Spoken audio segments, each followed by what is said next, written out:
വെള്ളിനിലാത്തേരേറി പൊൻചിങ്ങം വന്നപ്പോൾ ആദ്യത്തെ പൂവിളിയിൽ അറിയാതുണർന്നു ഞാൻ.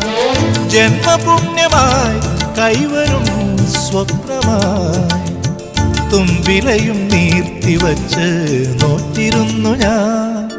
പാലാഴി തീരം കണ്ടു ഞാൻ, സ്നേഹത്തിനാഴം കണ്ടു ഞാൻ.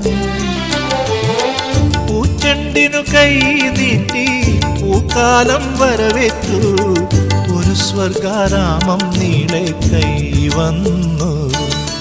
പാലാഴി തീരം കണ്ടു ഞാൻ, സ്നേഹത്തിനാഴം